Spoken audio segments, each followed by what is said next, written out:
Chapter 17.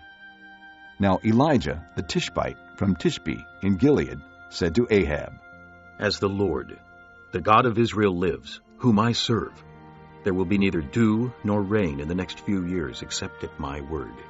Then the word of the Lord came to Elijah. Leave here, turn eastward, and hide in the Kerith ravine east of the Jordan.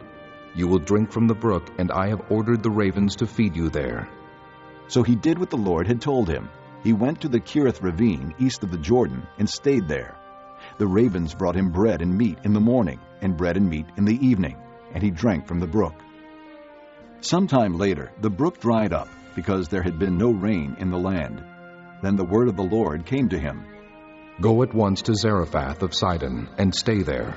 I have commanded a widow in that place to supply you with food. So he went to Zarephath.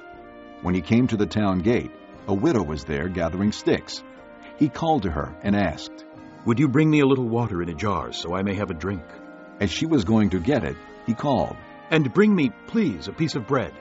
As surely as the Lord your God lives, she replied. I don't have any bread, only a handful of flour in a jar and a little oil in a jug.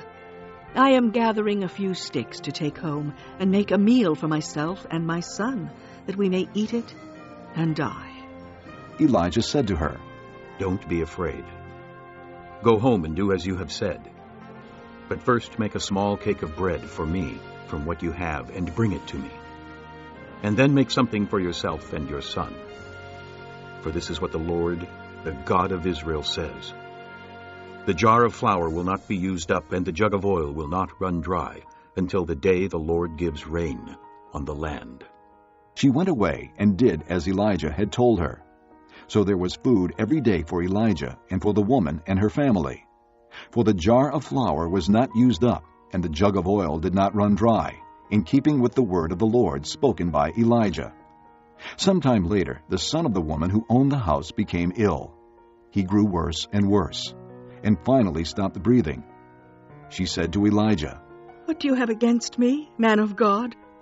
Did you come to remind me of my sin and kill my son? Give me your son, Elijah replied.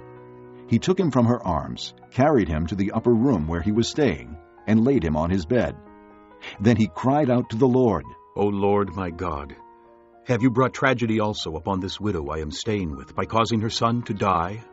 Then he stretched himself out on the boy 3 times and cried to the Lord, O Lord my God, let this boy's life return to him.